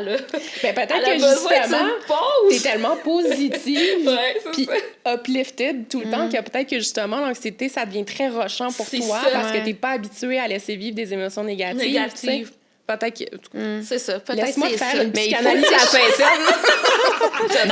Non, mais c'est ça. Puis je pense qu'on a aussi, tu sais, c'est parce qu'on a peur. C'est comme, encore une fois, on est sous l'impression que si on ouvre la porte de nos émotions, de nos vieux traumas, de nos vieilles affaires désagréables qu'on transporte, qu'on va être inondé par ça puis que l'on pourra plus vivre. Tu sais, on a l'impression que ça va nous manger tout rond. Mais au contraire, c'est vraiment comme l'image, c'est un baluchon qu'on transporte derrière notre dos qui devient de plus en plus gros, de plus en plus lourd à travers les expériences, à travers la vie. Puis si on l'allège jamais, si on l'ouvre jamais pour le laisser respirer puis faire de la place pour les affaires positives, bien, on est tiré vers le bas, on est tiré vers le bas de plus en plus, puis ça vient prendre toute la place dans notre vie, tu sais. Quand on l'ouvre, peut-être qu'il y a 3-4 morceaux qui vont nous tomber sur la tête, ça va sentir mauvais, puis ça va être vraiment désagréable l'espace d'un moment, mais c'est un moment à passer, puis on ne mourra pas de ça. Il n'y a personne qui va mourir d'une émotion désagréable. On ne meurt pas d'une émotion désagréable, on s'envole suite à une émotion désagréable. Si on la laisse être, si on lui permet d'être, si on résiste, c'est là qu'on souffre, c'est là qu'on fait de l'anxiété, c'est là qu'on... c'est ça. Tu sais, puis qu'on a des blocages, puis qu'on devient malade. C'est la résistance aux émotions qui crée la maladie, selon moi. Mais la maladie, check-moi bien me faire lancer les tomates par les oncologues. Hein, le mal a dit. Exactement. La maladie, ça le dit. Exactement. Le mal, Le mal a dit. Ouais. Hey, c'est cute, j'avais jamais vu ça de même. Girlfriend. Wow! Puis Prochain toi, T-shirt. parmi les conseils pratiques, tu dis, tu sais, de sortir ces choses-là puis de les coucher sur papier un peu, déjà, ça les sort de notre tête puis ça peut aider à alléger le baluchon. Complètement. Demandais-je de façon très intéressée. Complètement. Mais je te réponds très intéressée parce que moi aussi, je suis ça. Je suis un être humain qui a eu le baluchon particulièrement gros et lourd derrière mon dos. Puis, et tu sais, il n'est pas complètement vidé, mon baluchon, puis il se re-remplit des fois. Puis, encore une fois, ça revient à ce que je disais tantôt, on est ici pour ça. C'est la vie, on est ici pour ça. Mais je le laisse plus se remplir à outrance, puis je le laisse plus prendre le contrôle sur l'état de ma vie, sur mon état à moi physiquement et tout ça. Puis, donc, il y a le journaling, il y a l'exercice du... Ça, c'est un autre mot en anglais. C'est les piliers, ça, ce que tu es en train d'énumérer? Alors, parce que tu parles de 8 piliers dans ton programme. Ouais. Est-ce que le journaling fait partie d'un des piliers ou ça, je suis pas dans oui pas et à votre non. place? Okay. En fait, c'est que... je vais répondre à ta question. En fait, c'est que j'ai créé une méthode qui s'appelle la méthode octogonale parce qu'elle est basée sur 8 piliers de santé. Là-dedans, il y a... Je vais les dire en ordre. Je commence un programme dimanche, là, le 27. Ça commence par mindset parce que je considère que la première étape à la transformation, à l'émancipation, à la guérison, à la prévention et à l'empuissancement, c'est de reprendre le plein pouvoir de nos pensées. Déjà, numéro 1. Fait que ça, c'est mindset. Ensuite, il y a... Ensuite, il y a détoxication comme dans... prendre conscience de toutes les toxines environnementales dans lesquelles on vit. Tu sais, on le sait. OK? Une autre affaire qu'on sait. On le sait-tu vraiment à quel point toutes les toxines environnementales dans notre environnement, dans la majorité des cas, c'est des perturbateurs endocriniens et donc sont à l'origine de nos débalancements hormonaux, sont à l'origine de nos PMS, sont à l'origine de nos mal de ventre, de notre ballonnement, de nos reflux gastriques, de nos mal de tête, de notre insomnie, de notre anxiété, de notre... mais complètement. Wow. Du stress chronique, de... Mais qu'est-ce qu'on parle de alors, exactement? C'est quoi? Les toxines? Ouais, c'est long. ça. Ben, tu sais, déjà, les... Dans la bouffe? Les insecticides, pesticides dans la ça, nourriture. Ça. Manger bio. Les métaux lourds dans l'eau du robinet. Avoir un filtre. Oui, Je suis en train de donner des solutions. Oui, j'aime ça. J'aime ça, même, continue. J'aime les ça. trucs dans le micro-ondes. Mettez pas vos affaires dans le micro-ondes. Ça, c'est un autre affaire. Les ondes micro-ondes? électromagnétiques. Ondes électromagnétiques, c'est quoi ta solution pour ça? Pas de micro-ondes. Non, ondes électromagnétiques, c'est cellulaire Wi-Fi. Ah, ne pas mettre son cellulaire dans la pièce parce qu'on fait dodo, vu que c'est quand même là qu'on passe Réduire beaucoup de son temps. temps d'écran. Effectivement, le plus possible. mais tu sais, moi, je vais jusqu'à dire, la nuit, on a-tu besoin de notre Wi-Fi? Non. Non. On l'éteint. On l'éteint. La nuit, on éteint notre Wi-Fi. Wow! Ouais. On peut commencer, premier pas, à mettre en mode avion notre cellulaire, Oui, oui. mais c'est pas assez. Tu sais, ça vous est tout déjà arrivé d'atterrir en mode avion puis que Oui. vous recevez un texte, là? Oui. C'est la preuve que les ondes électromagnétiques passent quand même en mode avion. Donc, solution ultime, on ferme le Wi-Fi. OK. On ferme final, pas on donne un break. OK, on ferme le Wi-Fi. Ouais. OK, parfait. On ferme le Wi-Fi. Ensuite- Est-ce que dans cette catégorie-là, excuse-moi, Émilie, je veux Ouais. pas t'interrompre. Non, ça va. Une deuxième fois, parce que tantôt, je fais, tu sais quoi, les 8 piliers? Non, j'aime Mais, ça, j'aime ça. Est-ce que, mon Dieu, le filtre à lumière, tu sais, sur l'écran et tout ça, est-ce que ça Ben- en fait partie? On peut-tu l'inclure dans ça? Oui, bien moi, je mets... Je sais pas si vous savez de quoi je parle, mais Ah, ajouter la un lumière bleue. filtre, Ben, moi, ajouter ça, un c'est dans filtre à mon... lumière bleue. Moi, c'est dans mon pilier sommeil. Pourquoi? OK. Parce que ce qui se passe, c'est que là, je vais y arriver. En tout cas, mettons que Oui. c'est ça. Que là, je suis rendue, j'ai fait détoxication, je vais y revenir à détoxication. Sommeil, et encore une fois, on sait à quel point c'est important de dormir bien profondément et 8 heures, etc. Mais on ne sait pas, honnêtement, jusqu'à quel point. Vraiment. Moi, j'ai toujours pensé que je le savais jusqu'à temps que je me suis offert une masterclass de 2 semaines avec Matthew Clark, qui est comme une nommité dans le domaine. Bref, une des choses, oui, c'est que la mélatonine, qui est la protéine que notre cerveau crée pour nous permettre de nous endormir, c'est vraiment la part... Elle joue sur... Son pouvoir, c'est pour l'endormissement. Elle se crée en nous par 2 choses. La première chose, c'est la lumière du soleil. Fait que le jour, si on veut bien s'endormir le soir, il faut qu'on absorbe des rayons du soleil. OK? Soleil, on parle pas de néon, là, ici. Non, OK. on parle de lumière du soleil. Puis ce qui se Non, passe, mais c'est on que... va prendre des notes claires ici. Vraiment. Ce qui se passe, c'est que Faut le sortir. soleil, il est bleu, c'est une lumière bleue, puis Ouais. c'est la même lumière qu'il y a dans notre cellulaire, ordinateur, Ce qui fait que si on est sur notre ordinateur à 11 h le soir puis qu'on s'en va se coucher dans une demi-heure, on est en train de dire à notre cerveau de nous laisser réveiller, de nous maintenir réveillés, de pas produire de mélatonine. Fait qu'on met ce que je vends sur ma boutique en ligne, c'est des lunettes oranges. C'est pas très chic, mais c'est vachement pratique. Fait qu'on met ça le soir. Quand il fait vraiment noir, pas quand il commence à faire noir, mais tu sais, moi, si je veux travailler tard, là, c'est sûr et certain que je travaille avec ça. Ou mettre wow. le filtre Ouais. directement, comme mon Mac, par exemple, j'ai un filtre rouge. C'est super désagréable au début, Ouais. là, parce que tu ne perçois pas les touches, tu sais. Ouais. Même sur l'iPhone, je l'ai, un écran rouge. Ouais. Ça devient rouge. C'est difficile à percevoir parce que là, les applications, tu vois plus les couleurs. Il faut que tu sois capable de reconnaître OK. le logo. Mais à la limite, je me dis, si je suis rendue là, c'est peut-être le temps de lâcher aussi. Lâche mon ton écran. téléphone, anyway, C'est là tu que sais. je jump dans mes livres. Parce que, tu sais, je suis comme ça me gosse tellement. Puis tu vois, ça, par défaut, moi, je l'ai mis automatique sur mon cellulaire. Comme ça, par défaut, à partir de 8 heures, ça embarque. 8 fait la même chose. heures la semaine, puis 9 heures la fin de semaine. Là, je me laisse quand même un break. Mais, tu sais, fait que des fois, je gosse, puis comme mon Dieu, c'est bien fatigant, c'est mon maudit écran rouge-là. Fait que je fais juste faire. Oh, ça me tente. C'est un bon truc, OK? pour Ouais. vrai? Ouais. Ça, vous avez Je vais tout faire intégré. ça. Ça fonctionne sinon des lunettes, parce que c'est pas tous les téléphones qui l'ont par défaut. Là. Non, j'imagine que non. Ouais. iPhone, ils ont. Ils l'ont. Les plus récents. Ouais. Fait que sinon, détoxication, tous les produits qu'on se met dans le visage, le maquillage, Ouais. les produits de beauté, mais aussi les produits ménagers avec lesquels on nettoie notre maison. Nettoie. L'air qu'on respire, la qualité de l'air qu'on respire. On sait que l'air à l'intérieur, dans notre maison, est beaucoup plus pollué que celle à l'extérieur. Il faut faire attention à, tu sais, la moisissure n'est pas toujours visible. Tu sais, il y a comme, bon, S'assurer de faire circuler aussi, je présume. faire circuler l'air. Ouais, dans un monde idéal, on a un purificateur d'air. Bon, c'est pas toujours tout le monde qui peut se permettre ça parce que c'est quand même une bébelle qui coûte cher, mais bon, ça, c'est super. Oui, on laisse les fenêtres ouvertes. Mais tu sais, dans le détoxication, produits de beauté, on essaie de... moi, ce que je dis souvent à mes clientes, c'est de se référer au site EWG, environmentalworkinggroup.com, où tu peux inscrire le nom de tous tes produits de beauté, ton maquillage, peu importe quoi, puis ça te sort soit un red, un orange ou un green dot. Puis tout dépendant de c'est quoi, ça veut dire que le vert, ben c'est vraiment super, c'est clean, non toxique, c'est super safe. Les produits ménagers, vinaigre, eau, huile essentielle d'orange, de romarin, c'est fantastique, ça fait la job. Tu sais, en plus, c'est bon pour l'environnement, t'économises de l'argent, puis c'est bon pour ta santé. Oui. Fait que ça, on est juste dans le 3e pilier, là. On est juste dans le 3e pilier, ouais. Imagine. Puis, c'est le plus complexe, peut-être? Je me trompe-tu? Ah, alimentation, il n'est pas pire aussi. L'alimentation, c'est celui d'après. Ouais. J'ai de la misère, là. Mais tu sais, moi, j'ai étudié à The Institute of Integrative Nutrition à New York, et la façon qu'ils fonctionnent, eux autres, c'est qu'ils séparent ça en primary food et secondary food. Donc, en ordre de priorité, la nourriture à l'intérieur de notre assiette rentre dans la 2e catégorie. C'est étonnant quand même. Tu sais, on aurait tendance à penser que pour la santé, la première chose à considérer, c'est on mange-tu assez de nutriments, on mange pas de sucre, tout ça. Mais non, ce qui est primary food, c'est la création, l'amour, les relations, la carrière, les finances. Tu sais, fait que ça ressemble un petit peu au pilier. Moi, j'ai créé cette méthode-là parce que c'est ces 8 piliers-là précisément qui m'ont, je crois, sauvé la vie, littéralement, en parallèle des traitements conventionnels pour le cancer. Mais tu sais, moi, j'ai vraiment pris action dans ma guérison, puis j'ai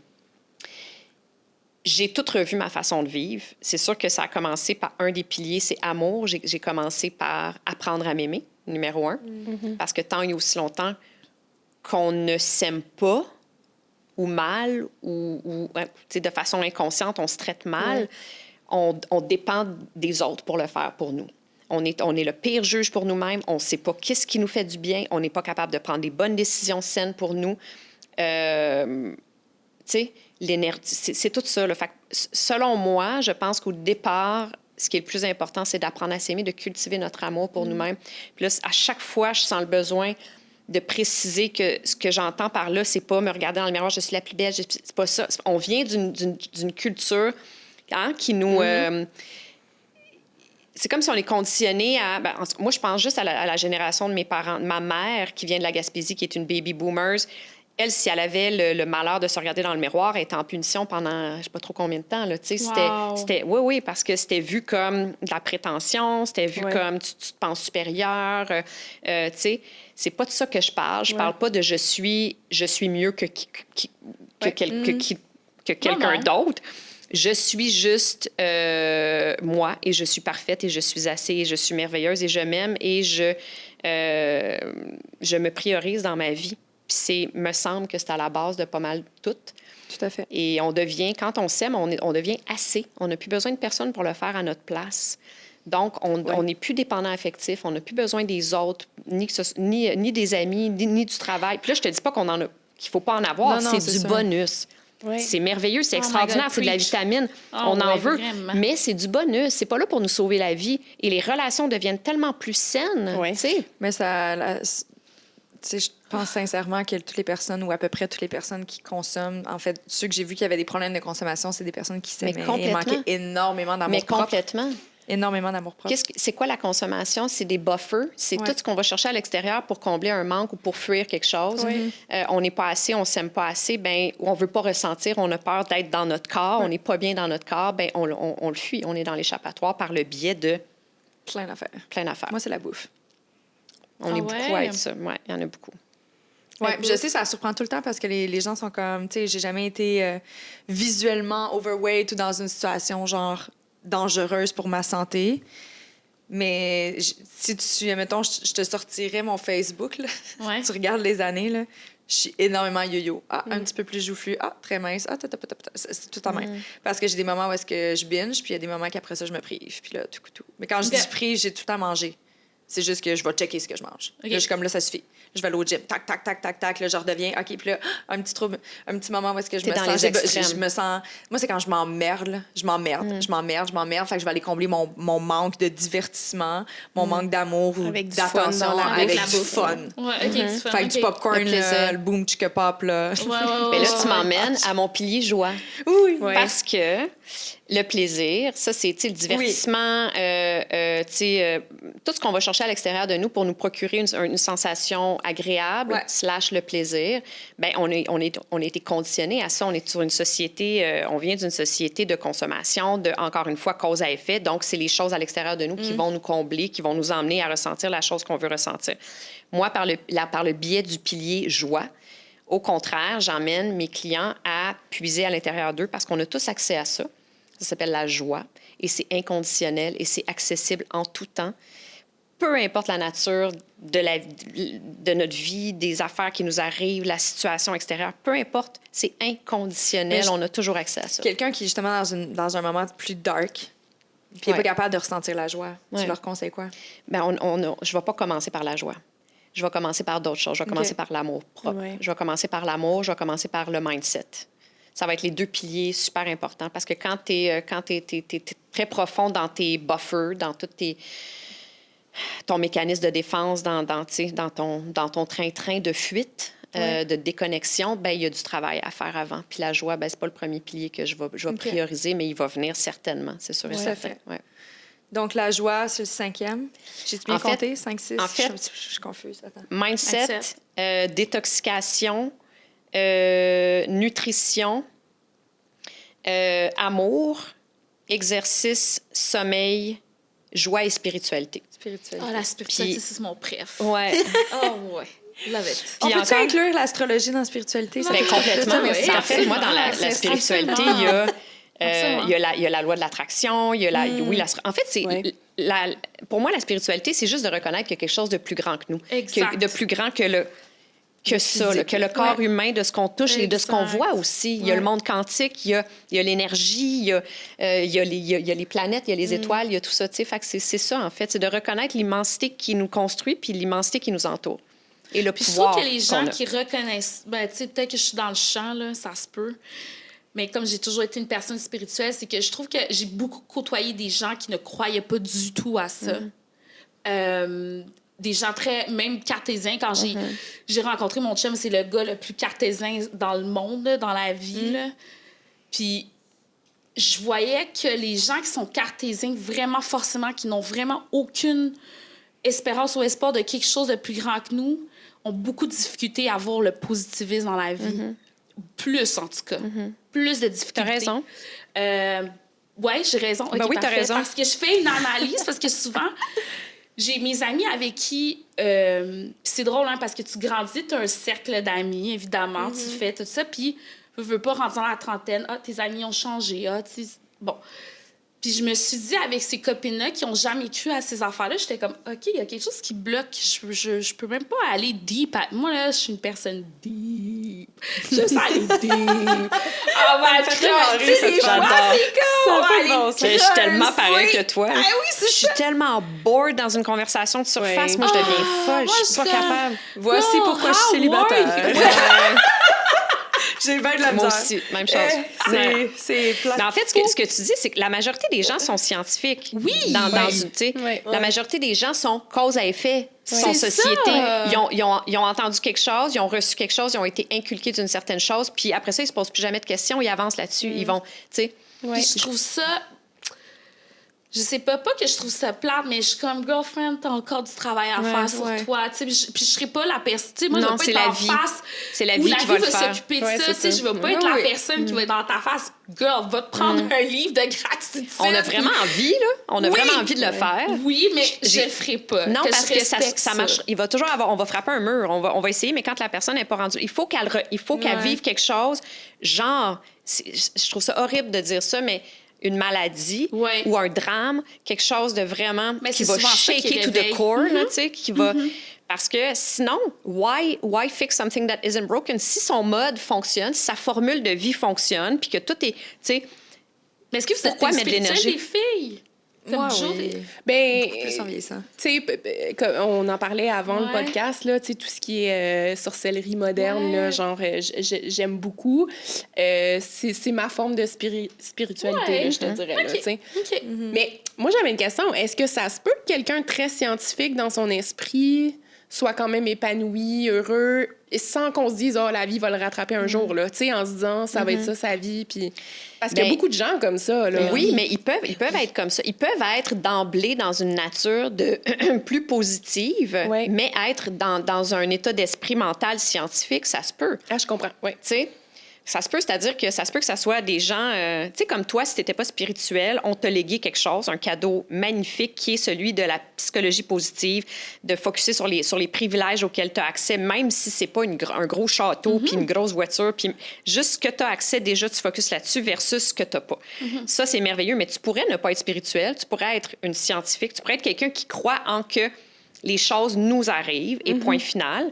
Tu comprends? Oui. Mais elle serait épanouie, elle réussirait quand même. J'étais avec mon chum. Mon chum, il est très cartésien. C'est pour ça que j'ai dit, tu sais, t'es vraiment chanceux d'être avec moi parce que je prie pour toi, tu sais. Puis là, il est comme... Mais... J'adore. Mais c'est très chanceux. Non, mais pour vrai. Non, mais c'est quelqu'un qui est très cartésien, qui ne voit pas... Tu sais, c'est drôle parce qu'il m'est arrivé un gros épisode dans ma vie qui a beaucoup changé ma façon de encore plus d'aller deep. J'étais en Italie avec mon chum, puis mon père est décédé, OK? Puis j'étais pas extrêmement proche de mon père, mais durant les dernières années, je sais pas si c'est ma rencontre avec Jérémy, mais en tout cas, faire un fast-forward, moi, là, j'avais jamais confiance aux hommes. Pendant très, très, très longtemps, j'ai cru que j'allais élever mes enfants seuls, comme ma mère a fait. Fait que, tu sais, c'est comme un modèle, on dirait, que je pensais recréer dans ma vie. Puis est arrivé ce merveilleux garçon, puis bon, j'ai fait la paix avec ça. Puis après ça, j'ai comme renoué avec mon père, mais là, il est tombé très malade, puis il est comme décédé, tu sais. Fait qu'il a fallu vraiment que je fasse un méga giga deuil. Puis j'étais en Italie, et là, j'ai vécu une expérience hyper spirituelle, tu sais. Puis mon chum, c'est pas quelqu'un qui est comme... Tu sais, je voyais le papillon. Puis moi, là, j'ai tout analysé ça. Moi, je capotais. Mon ordi qui était mort parce que je travaillais, évidemment, c'est ça. Puis je pense que la vie me dit, ton ordi va mourir parce que tu as besoin vraiment d'une pause. Parce que tu vas avoir un deuil à vivre. Moi, j'ai tout vu le inner circle après, évidemment. Mais quand ça m'est arrivé sur le coup, je travaillais sur mon cellulaire puis je voulais mourir, là, tu comprends? Mais après, j'ai comme compris pourquoi ça m'est arrivé, parce que la minute que je rentrais dans l'avion pour venir à Montréal, mon ordi s'est allumé. Fait que tout ça pour dire que c'était vraiment le full spirituel. Puis mon chum, qui voyait ça, qui me voyait aller, il a fait « Babe, je trouve que t'es tellement une femme forte. Ton père est décédé, t'es arrivée à Montréal, tu fais ce que t'as à faire. » Mais je dis « Oui, il est décédé, mais il vit dans moi. » Fait que quand je lui ai dit ça, il a fait « Je comprends la personne que t'es. » Parce que Jérémy, lui, la minute où ses parents vont mourir, lui, il pense que ses parents, c'est fini. Il n'aura plus jamais accès à ces personnes-là, ever again. Pour lui, la mort, c'est une finalité. C'est une finalité, comme pour beaucoup de gens, d'ailleurs. Tu sais? Tout à fait. Puis il dit, je trouve que tu es capable de vivre ton deuil beaucoup plus facilement parce que pour moi, quand mes parents vont mourir, ça va être tellement tough parce que j'ai une perception de la vie qui est complètement différente de la tienne, tu sais. Mais c'est quelqu'un d'hyper positif, tout ça pour dire que... Mais tu vois, c'est pour ça que c'est la raison pour laquelle souvent la spiritualité va arriver dans la vie de quelqu'un quand il va faire face à quelque chose de particulièrement difficile. Puis que là, la formule ou son mode de pensée précédent lui rend pas service dans l'expérience qu'il est en train de vivre et il sent le besoin, venant d'une place qui soupçonne pas, quelque chose de vraiment super subtil, là, d'aller chercher plus loin, plus haut, de façon plus non tangible à l'extérieur de lui, tu sais. De croire en quelque chose. Moi, c'est... je parlais de ça hier, je me suis embarquée dans le défi 365 sur Facebook de faire des lives à tous les jours de mon anniversaire, 31 janvier, à mon autre anniversaire en 2023. Bref, et hier... Ce qui arrive avec ce défi-là, c'est que je suis obligée d'y aller même quand je ne vais pas bien, puis même quand je viens de traverser une journée qui est poche. Puis hier, j'ai une amie qui est décédée. Hier matin, j'accompagnais une femme qui était venue cogner à ma porte quand elle a eu un diagnostic de cancer du sein il y a 1 an et demi. Et elle a été emportée par cette maladie-là hier matin. Fait que j'étais évidemment dans tous mes états. Puis c'est exactement ça que j'ai décidé de parler hier à mon live. C'était, je me félicite tellement aujourd'hui d'avoir fait le travail que j'ai fait juste au niveau de la spiritualité, parce que c'est mon plus grand allié dans une journée comme aujourd'hui. C'est à cause de lui que je suis capable premièrement, de ressentir qu'elle est bien en ce moment, qu'elle est en paix, de savoir vraiment de façon sincère et convaincue qu'elle est en paix, qu'elle est bien, numéro 1. Puis numéro 2, qu'elle va toujours être là. Non, elle va toujours être pas loin, puis que je vais toujours y avoir accès en un jour, j'ai envie d'y parler, puis j'ai envie d'y poser une question, peu importe, elle va toujours être là. Ouais. Tu sais, c'est comme... C'est ça, la spiritualité, absolument, en fait. Absolument. Mais c'est ça. Moi, je l'ai pleuré un bon coup, mon père, puis je le pleure encore aujourd'hui. Sauf que quand j'en ai besoin, ou, tu sais, je pense que mon père, c'est ça, c'est une figure de genre, à la vie, fais attention à... Puis il m'apparaît en rêve quand il y a quelque chose de...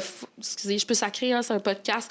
Quand il y a quelque chose de fucked up qui va m'arriver, mon père m'apparaît. Puis là, je fais, OK, c'est un avertissement, je le sais. Fait que, tu sais, comment dire, je trouve que ma spiritualité me permet de le vivre de cette manière-là, À moi, là, chaque fois que je vois un mariage du père qui amène sa fille, là, je pleure. Mais je suis comme, le jour de mon mariage... c'est pas grave, je sais qu'il va être là. Tu comprends ce que je dis? Fait que cette spiritualité-là m'amène à être super positive. Fait que je comprends pourquoi ça fait partie de tes 8 piliers dans cette approche octogonale. Ouais. Parce que, honnêtement, les gens qui ont cette spiritualité-là, je les trouve vraiment plus positifs. Souvent. C'est vrai. Oui, tout à fait. Puis quand vous parliez tantôt, puis là, c'est juste une révélation. Mais moi, ça m'arrive souvent dans des discussions. Je suis comme, puis là, je m'analyse en même temps. J'écoute, puis je m'analyse, puis je suis comme, je fais souvent ça, puis j'ai un ami qui, lui, trouve ça fascinant parce qu'il dit, ta capacité d'introspection, comme t'as même pas fini, la personne n'a pas fini sa phrase, puis t'es déjà en train de, oui, moi, c'est... Là, je pars dans mes pensées. Mais tu disais, tu sais, par rapport, justement, le côté cartésien, puis moi, je me considère comme une personne spirituelle pour répondre à ta question. Ouais.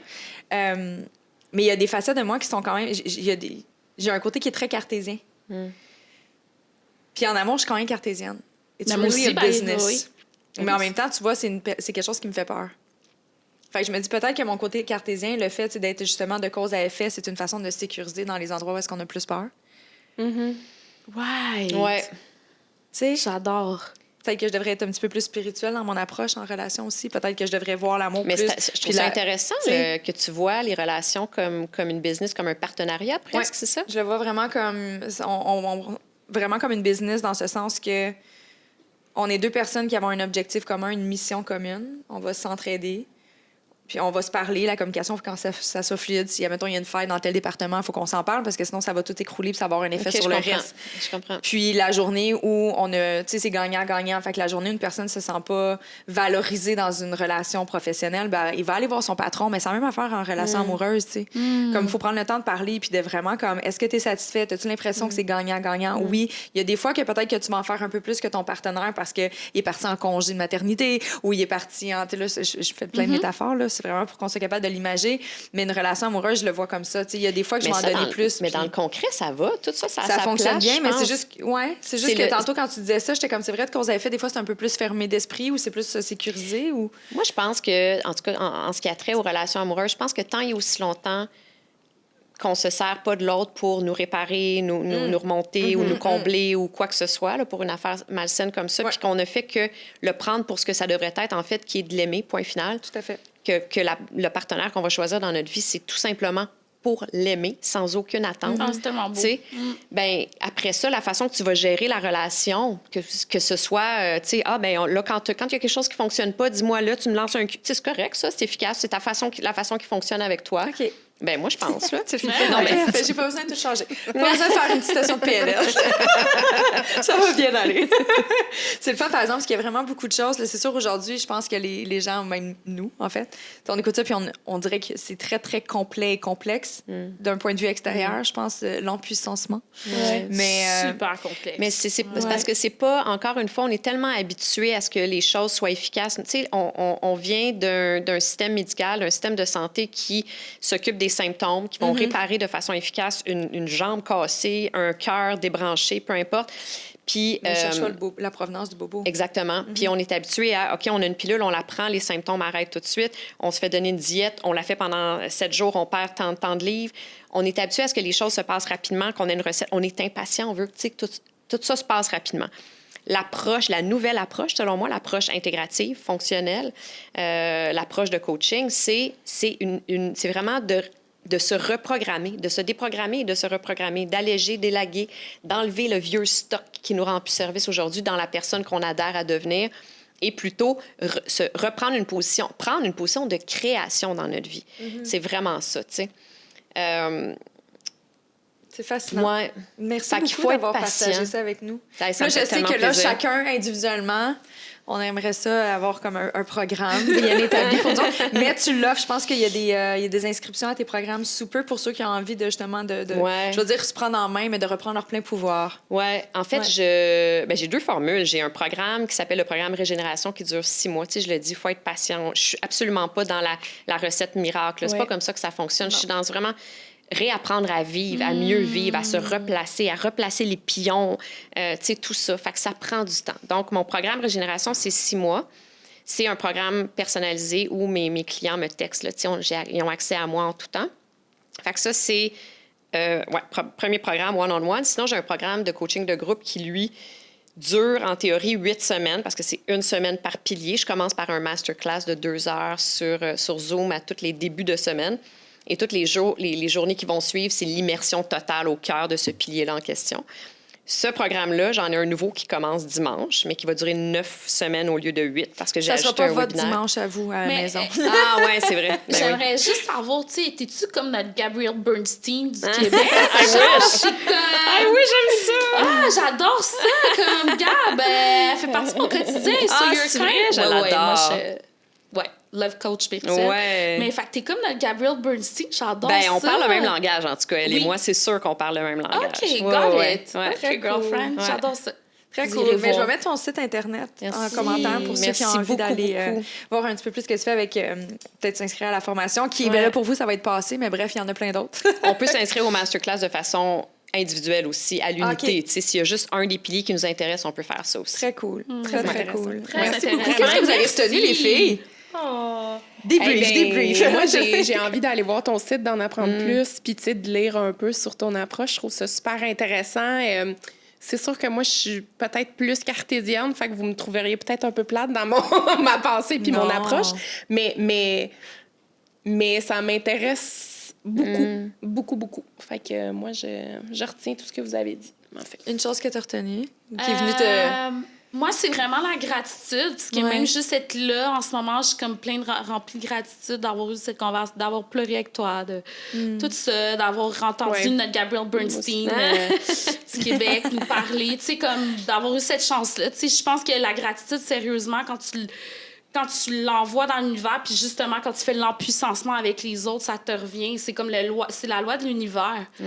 Plus tu donnes, plus tu reçois. Exactement. Hey, il y a une book, avez-vous vu? On a commencé par ça. There you go! J'adore. Voilà. Moi, je suis vraiment pleine de gratitude d'avoir passé un petit moment avec vous, femmes puissantes et inspirantes. Merci beaucoup. Merci à vous tous. Namasté. Yeah! J'espère qu'à la maison, ça vous a plu aussi. Vous allez avoir accès à un petit peu plus d'informations. Et moi, parce que tu nous donnais plein d'outils, je te donne des outils pour ton visage. Merci. La Société de Clarins. Ça fait vraiment plaisir. Nos invités sont choyés au Salon Génération Sidechick. Vraiment, mon Dieu, on est gâtés, j'en reviens pas. Merci beaucoup. Ça fait plaisir. Mais un gros merci, puis on se retrouve la semaine prochaine. Merci. Bye, guys!